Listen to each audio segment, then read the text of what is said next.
বোনের খুনিকে শাস্তি দিতে সাথে নিজের দুই ভাগ্নে ভাগ্নির খোঁজ পেতে জেলা প্রশাসন থেকে পুলিশের দরজায় দরজায় কড়া নেড়েছেন। মুখ্যমন্ত্রীর কাছেও আর্জি জানিয়েও মেলেনি কোনো সুরাহা। অবশেষে বোনের খুনির শাস্তি ও ভাগ্নে ভাগ্নির সন্ধানে দুর্গাপুর থেকে সাইকেল করে কলকাতায় রাজ্যপালের দ্বারস্থ দাদা প্রসেনজিৎ স্বর্ণকার।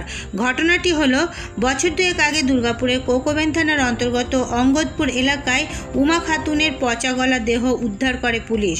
তবে ঘটনার আগের দিন থেকেই মৃতা উমা খাতুনের স্বামী পলাতক ছিল। পাড়ার লোকেরাই ঘটনার খবর উমার পরিবারের লোকেদের জানায়। উমার পরিবারের সূত্র থেকে জানা যায়, উমা বাবা মায়ের অমতে ভালোবাসা করে দুর্গাপুরের রফিক আলমকে বিয়ে করেছিল। পরে তার দুই সন্তান জন্ম হয়। ঘটনার পর ওই দুই সন্তানেরও কোনো খোঁজ পাওয়া যায়নি। পরিবারের সন্দেহ, অঙ্গদপুর এলাকার এক পড়শি ছোটেলাল ও তার স্ত্রী এই বিষয়ে সব জানত। কিন্তু উমার বাপের বাড়ি থেকে বিষয়টি পুলিশকে জানানোর পর তাদের দুই একবার ডাকাডাকি করা হয়। অভিযোগ, তারপরে কোকোবেন থানার পুলিশ এই ঘটনাটিকে নিয়ে আর গা করেনি। যদি পুলিশ এদের একটু চাপ দিত, সব সত্যি বেরিয়ে আসতো। এমনকি মৃত উমার স্বামী কোথায় সেটা জানাতেও ছিল পুলিশের গড়িমসি। বিষয়টি মহকুমা প্রশাসন থেকে এডিপিসির সর্বোচ্চকে জানিয়েও কোনো কাজ হয়নি। এরপরে আদালত রাজ্যের মুখ্যমন্ত্রীর কাছে শুভেচ্ছা চেয়ে লিখিত আর্জি জানায় উমার পরিবার। কিন্তু আজও অধরা উমার স্বামী রফিক আলম, আর বুক ফুলিয়ে চলাফেরা করছে ছোটেলাল, যে কিনা পরিবারের সন্দেহের তালিকায়।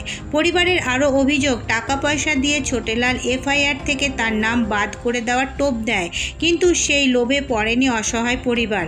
অবশেষে বিচার না পেয়ে এবার দুর্গাপুরের কোকোবেন থানা এলাকার এলবি টাইপের নিজের বাড়ি থেকে সমস্ত নথিপত্র নিয়ে বোনের খুনের সুবিচার চাইতে সাইকেলে করে রাজ্যপালের কাছে রওনা দিলেন মৃত উমার দাদা প্রসেনজিৎ স্বর্ণকার। তার আর্জি খুনির শাস্তি আর ভাগ্নে ভাগ্নিকে খোঁজ পাওয়া। প্রশ্ন উঠেছে, কে এই ছোটেলাল, যার বিরুদ্ধে লিখিত অভিযোগ থাকা সত্ত্বেও পুলিশ দুই একবার ডাকাডাকি করা ছাড়া আর কিছু করেনি? তাহলে কি সব দিক থেকেই প্রভাবশালী এই ছোটেলাল? মেয়ের শোকে অসুস্থ উমার বাবা এক চোখে দৃষ্টিও হারিয়েছেন। একবার ঘরে এসো, যে ঘরে একটা কিছু গন্ধ বেরোচ্ছে, কুকুর মরেছে বিড়াল মরেছে, দেখবে ওদের পাড়ার লোক। তারপর আমরা গেলাম, গিয়ে দেখি হ্যাঁ পুলিশ থানা থেকে লিখে গেলাম, লিখে দেখলাম। পুলিশকে বললাম তাহলে তালাটা খুলুন, ওরা খুললো। ফেললি আর আমার ভাই গেল, গিয়ে দেখছে মেয়ে আমার উপরে পড়ে আছে, কাঁথা কম্বল তিরপল সব চাপানো আছে ওর উপরে। হ্যাঁ, একদম পুরো ঢাকা আর পুরো রক্ত ঘরে। তখন ছেলে আমার পরিবারের উপরে দাবি একমাত্র আমার সুবিচার চাই, মেয়ে মারা হওয়ার পরে সুবিচার চাই, আর নাতি নাতনি আমার ছোট আছে, নাতি নাতনিকে আমাকে ঘরে পৌঁছাতে। অবস্থা মেয়ে যে মনে পড়ে আমার ওইটাই হলো আমার কাজের মেয়ে, ছোট মেয়ে, আমাকে দেখাশোনা সবই করে জানে, অসুখ বিসুখ যা কিছু করার আমার ওইটাই আমার ছেলের মতো কাজ করতো। ওই চলে যাওয়াতে তখন আমি এই পড়ে গেছি, কথা ফুটি মরে যেতাম, হার্ট অ্যাটাকটা হয়ে গেছিলো। বিচার পাচ্ছি না, থানাকে এত বলে কিছুতেই বলে হ্যাঁ দেখছি করছে, কিন্তু দেখছে না। ডাউট করছি যে আপনি ছোটলালকে তুলে নিয়ে এসে আপনি জিরা কার্টুন কিংবা ভরে রাখুন 5 দিন, তাহলে ওর কাছে সব কথাই বেরোবে। কিন্তু কোথায় ছেলেকে রেখে এসছে, কোথায় কেন মার্ডার হয়েছে, একমাত্র ওই জানে। যেটা পুলিশকে তো কোনো চাপ দিচ্ছে না, পুলিশ কিছু বলছেও না, খালি ঘুরে বেড়াচ্ছে। ছেলে এখন ওই বিচার চাইতে যাচ্ছে রাজভবন, সাইকেলে করে যাচ্ছে রাজভবন, যাচ্ছে বিচার চাইতে। নাতি ঘরে চায় আর মেয়ের বিচার চাই আমার। এটা কেন হলো এর জন্যে, তার জন্য দায়ী করলাম আপনার ওই ছোটলাল আর ওর। দিকে মেয়ের মৃত্যু সুবিচারের আশায় চোখের জল শুকিয়ে গেছে মায়ের। এখন তিনি চিন্তায়, এরপর ছেলের ওপর কোনো আঁচ আসবে না তো? এই আতঙ্কে রাতের ঘুম উড়েছে গোটা পরিবারের। রাজ্য তো মমতা বন্দ্যোপাধ্যায় রাজ্যের মুখ্যমন্ত্রী, আমি চাইবো আমার সুবিচার যেন আমি পাই। স্যার আমি পাচ্ছি না। 14ই অক্টোবর খুন হয়েছে, নাতি নাতনিও তো 14ই অক্টোবর থেকেই পাচ্ছি না। ওই দিনই জানছি আমরা যে ওখানে ছিল মায়ের সঙ্গে, কিন্তু মায়ের সঙ্গে ছিল না। মায়ের সঙ্গে থাকলে পরে ওই ছেলে মেয়ে মায়ের সঙ্গে থাকলে কিছুতেই পারতো না। ছেলে 14 বছরের বয়স ছিল তো পারতো না। পুলিশ সহযোগিতা করছে না। পুলিশ যদি চাইতো তাহলে ঠিক ছেলে মেয়েকে খুঁজে বার করতো। তো আমার ওই ওদের পাড়ারই একজন আছে ছোটলাল বলে, ও পুলিশকে বলেছিলেন? পুলিশকে বলেছিলাম, ডেকেও ছিল, ওকে জিজ্ঞাসাবাদ করে ছেড়ে দিচ্ছে। রফিক আলমের বোন ছিল দিল্লিতে, ওকেও জিজ্ঞাসাবাদ করে ছেড়ে দিচ্ছে। মানে ওদের আত্মীয়দেরকে জিজ্ঞাসাবাদ করেই ছেড়ে দিচ্ছে, কাউকে আটকাচ্ছে না। প্রমাণ লোপাট হয়ে যাচ্ছে। ছেলে রাজ্য ভবন যাচ্ছে, ফিরে যাচ্ছে, কি চাইছে? ও সুবিচার চাইতে যাচ্ছে। মায়ের কতটা কষ্ট, আজ 2 বছর ধরে আমি চোখের জল ফেলে ফেলে আমার চোখের জল শুকিয়ে গেছে, আর চোখের জল বেরোচ্ছে না, চোখের জল আর বেরোচ্ছে না, চোখের জল আমার শুকিয়ে গেছে। কি মনে হয় আমি চাই সুবিচার। ছোটলালকে ধরলেই সব হয়ে যাবে? হ্যাঁ, ছোটলালকে ধরলেই সব হয়ে যায়। ছোটলালকে আর রুবি খাতুনকে, ওর বোন রফিক আলমের বোনকে। এটা দুর্গাপুর আছে রফিক, এই ছোটলাল, আর দিল্লিতে আছে বোধহয় বোনটা। পুলিশ করছে না? পুলিশ করছে না। আমি চাইছি আমার সুবিচার যেন পাই। এরপরে কি হবে জানা নেই পরিবারের লোকেদের।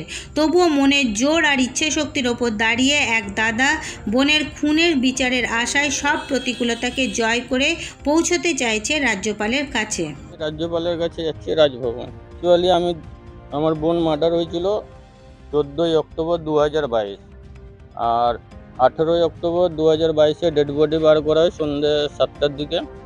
তারপর থেকে পুলিশের যে অ্যাক্টিভিটি দেখলাম, তাতে আমি যা বুঝলাম যে আমার যখন ওই বোনই মিসিং হয়, 14 বছর বয়স, ক্লাস 9-এ পড়তো, সেই সময় এই রফিক নিয়ে পালিয়ে যায়। তখন আমি মিসিং ডায়েরি করতে গিয়ে কোকোবেন থানায় ওই সময় যে অফিসার ছিলেন প্রচণ্ড অকথ্য মানে ভাষা ব্যবহার করেছিল, দুর্ব্যবহার করেছিল, যার কারণে থানায় আর কোনোদিন যায়নি, কিন্তু আজ আমাকে মজবুরিতে যেতে হয়েছিল। তারপর থেকে প্রথম যে অফিসার ছিল 6 মাস মতো, উনি কোনো অ্যাক্টিভভাবে কাজ করেনি। আমরা যেহেতু দুর্বল গরিব, হয়তো ওরা ভেবেছিল কান্নাকাটি করবে, অসহায় তো, তারপরে কোনো পলিটিক্যাল পাওয়ার না, ওই জন্য চুপ হয়ে যাবে নিরাশায়। তো পরবর্তীকালে সুদীপ্ত পরামানিক বলে একজন অফিসার ইনচার্জ এলেন, উনি আসার পরে যে কাজগুলো করেছেন টুকটাক, তাতে থেকে দেখলাম যে মার্ডারটা তো রফিক আলম করেছে কনফার্ম, কিন্তু ছোটেলাল বলে ওই প্রতিবেশী একজন ছিল, যার সাথে জয়পুর গেছিলো, তো সেখান থেকে পুরো প্ল্যানিং এবং সেটিং হয়ে এসছে কোথায় কি শেল্টার করবে না করবে। কিন্তু পুলিশ বর্তমানে ইনভেস্টিগেশন করছে। আমার যেটা মনে হচ্ছে যে একটা কেস ডায়েরির উপরে ওদেরকে রিপোর্ট তৈরি করতে হয়, সেই রকমই। ছোটেলালকে আর কিলার যে রফিক আলম, তার বোনকে ধরলে পরে সব পাওয়া যাবে। এমনকি ইনভেস্টিগেশনে যেটুকু আমি দেখেছি, তাতে 99% আমি শিওর যে বাচ্চা দুটোকে, রফিককে হয় দিল্লি নয় জয়পুর রাজস্থান, এই দুটো জায়গার মধ্যে বেরোবে। কিন্তু এটা বার করতে গেলে আগে ওই রুবি খাতুনের কাছ থেকে, মানে পেট থেকে কথা উগলাতে হবে, আর ছোটেলালের কাছ থেকে। এটা পুলিশ করছে না, ইনভেস্টিগেশন করছে যে আমরা ইনভেস্টিগেশন করছি। আমিও দেখছি বারবার বাড়ি যাচ্ছে, পুছতাছ করে চলে আসছে, বাড়িতে তো কেউ নেই একটা ভাইয়ের বউ ছাড়া। আমি রাজ্যপালের কাছে যাচ্ছি এই কারণে, আমি 2 বার করে রাজ্যপালকে, দুর্গাপুর আসানসোল কমিশনারকে, এসডিএমকে, সিএমকে এবং কলকাতা হাইকোর্টকে চিঠি করেছিলাম।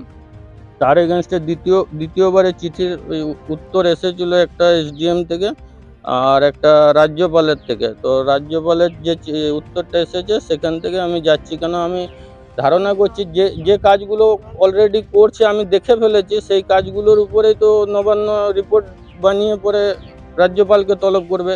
কিন্তু আসল বিষয়টাই তো জানবে না রাজ্যপাল, বা সেটার উপরে তো ইনভেস্টিগেশন হচ্ছে না। অ্যাকচুয়ালি যদি বাচ্চা মিসিং হয়েছে, মার্ডার তো হয়ে গেছে, কিন্তু বাচ্চা দুটো যে নিখোঁজ আছে তার উপরে যদি ইনভেস্টিগেশনটা করতো, তাহলে আমার মনে হয় 6 মাস টাইম লাগতো না।